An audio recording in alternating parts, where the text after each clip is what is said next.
Mike Tyson faced Jake Paul in a boxing match last night, November 15th, at AT&T Stadium in Texas. Jake Paul secured the win in what many are calling a surprising and pivotal moment in boxing. Streamed live on Netflix and drew a massive global audience. Mike Tyson's fight with Jake Paul on November 15th, 2024 was a highly anticipated event at AT&T Stadium. It attracted significant attention, with many viewing it as a clash of eras, as Tyson is a legendary heavyweight boxer and Paul is known for his social media fame and rising boxing career. The fight was streamed globally on Netflix. Paul won, which added another chapter to his unconventional boxing journey.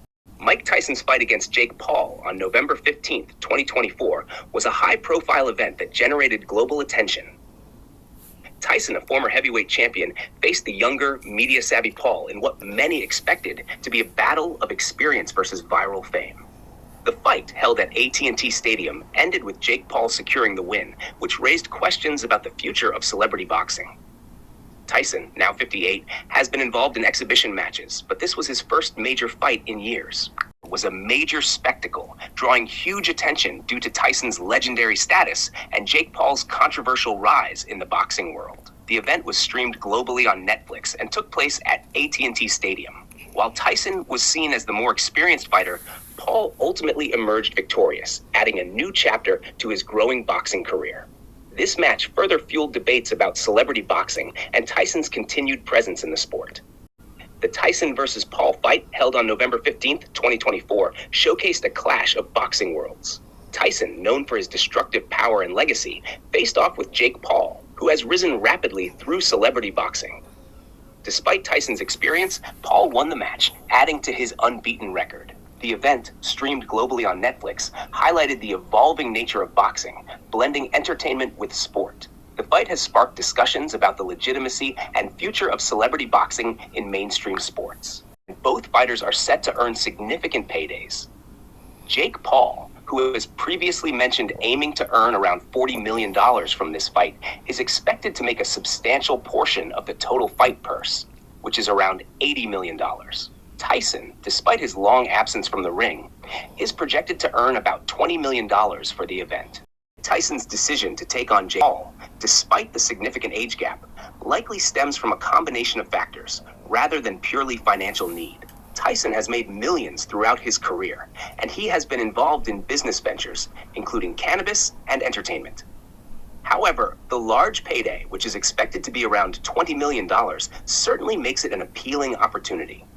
Beyond money, Tyson has expressed in interviews that he's motivated by the challenge and the thrill of the sport.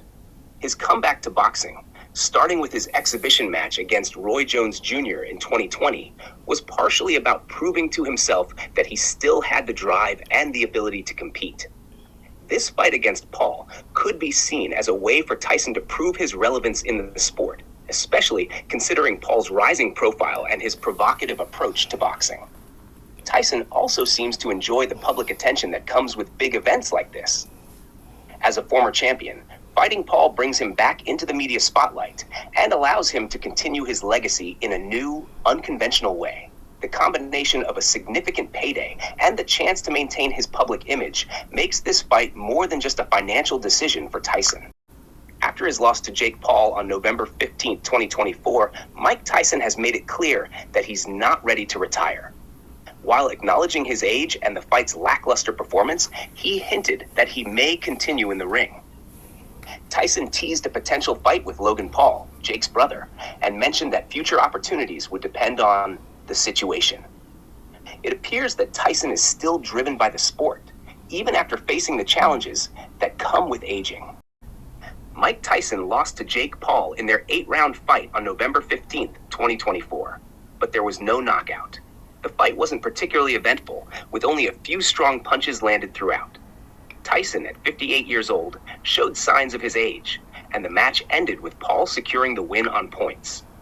Mike Tyson had never fought a full 8 rounds before. In his prime, he often ended fights much quicker. In his bout with Jake Paul, his age and lack of recent ring experience likely affected his stamina and performance, contributing to his loss.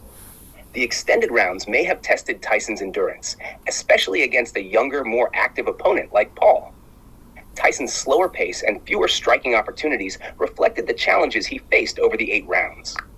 That Tyson's lack of recent extended rounds likely contributed to his loss.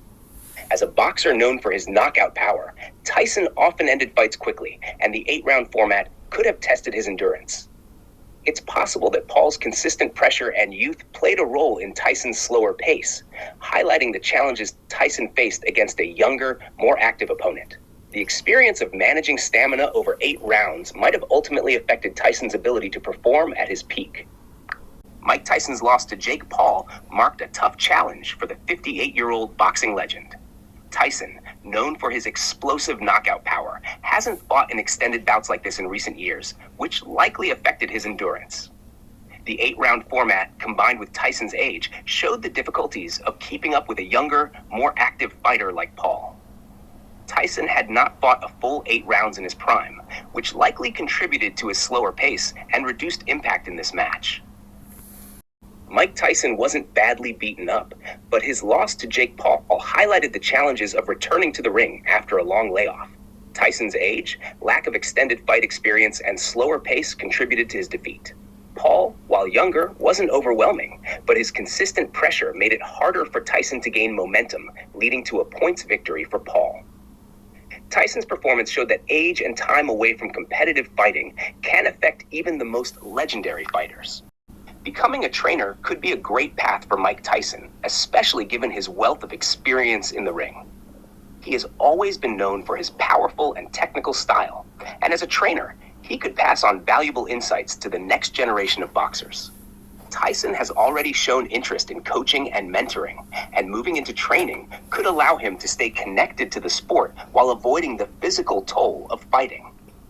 His vast knowledge and legacy would certainly make him a sought-after coach.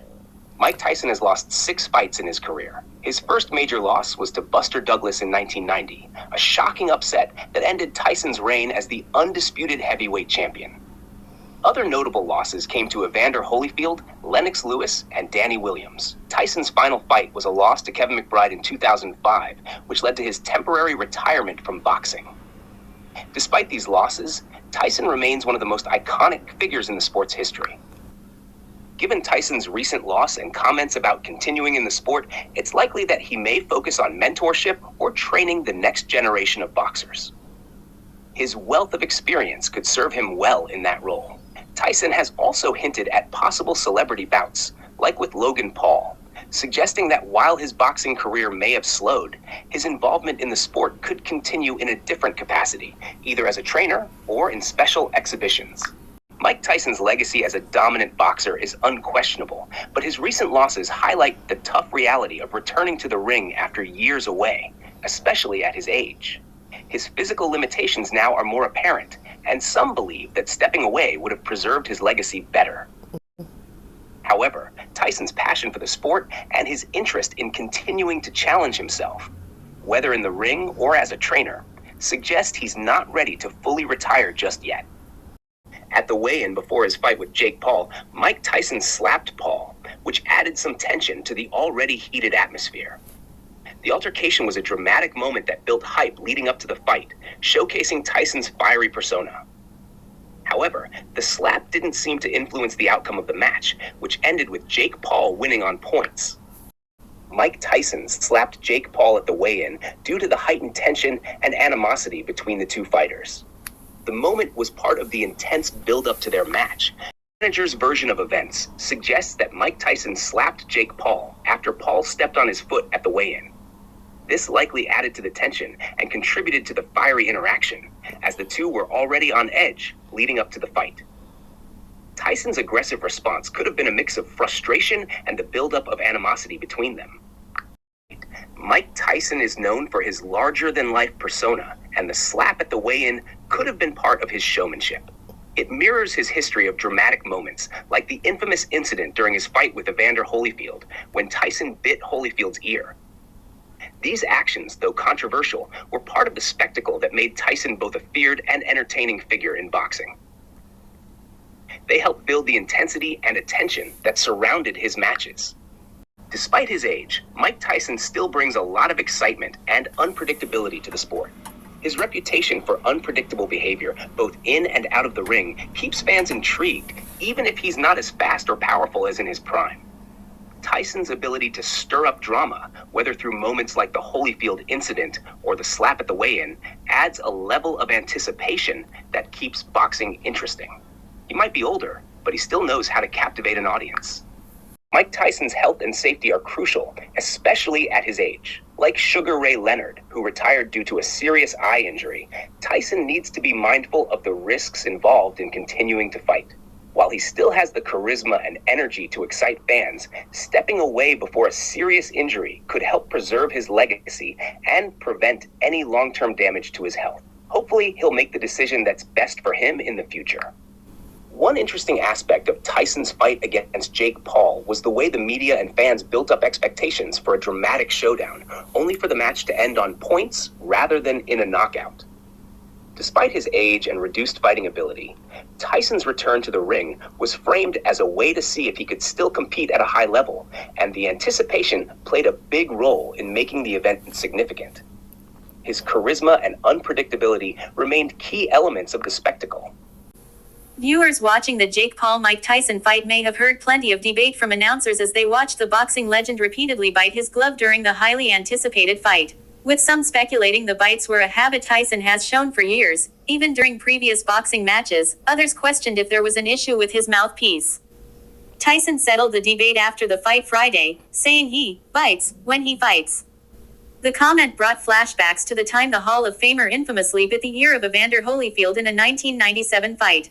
Tyson, 58, made his return to the ring Friday as he battled YouTube star turned boxer 27-year-old Jake Paul, but ultimately was unable to secure a victory. The fight wasn't close on the judges' cards, with one giving Paul an 80-72 edge and the other two calling it 79-73. Tyson came after Paul immediately after the opening bell and landed a couple of quick punches but didn't try much else the rest of the way. Even fewer rounds and shorter rounds couldn't do much to generate action for a 58-year-old in his first sanctioned pro fight in almost 20 years, facing a boxing neophyte with hopes of fighting for championships somewhere in the future. It was the first sanctioned fight since 2005 for Tyson. Paul started fighting a little more than 4 years ago. Still, when asked after the loss if it would be Tyson's last time in the ring, Tyson surprised many when he said, "I don't think so." In my opinion, Mike Tyson didn't box at a high level in his recent fight with Jake Paul. While Tyson still has the legendary skills that made him a dominant force in his prime, age and time away from competitive fighting showed. His stamina, speed, and power weren't what they once were, and the fight lacked the explosiveness Tyson was known for. It seemed more like an exhibition, and though he was still dangerous, he didn't compete at the level we remember from his heyday. Mike Tyson's fight with Jake Paul was more of a celebrity exhibition than a competitive professional match.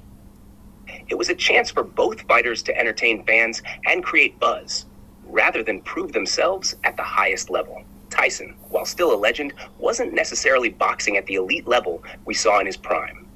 These exhibition matches are more about spectacle than true competition, which is why the outcome felt different than his past fights.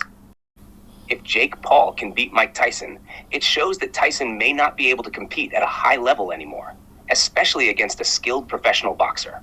A seasoned pro would likely exploit Tyson's age, lack of stamina, and slower reactions. While Tyson has the experience, his recent performances show that at this stage in his career, he's no longer at the elite level that made him a feared champion. Continuing to fight might only risk further damage to his health and legacy. As of now, the top 3 heavyweight boxers in the rankings are 1. Tyson Fury, WBC champion. He remains the top-ranked heavyweight, widely recognized for his undefeated record and his victory over Deontay Wilder in their trilogy. 2. Oleksandr Usyk, WBA, IBF, WBO champion. Usyk, the Ukrainian boxer, holds multiple major titles and is known for his skill and strategic fighting style. 3. Anthony Joshua, former unified champion. Joshua is still in the top tier after reclaiming some of his former belts, despite recent setbacks. These rankings are based on recent performance and the significance of their championship belts. Thanks for watching. If you enjoyed the video, please give it a thumbs up, subscribe for more content, and leave a comment below. See you next time.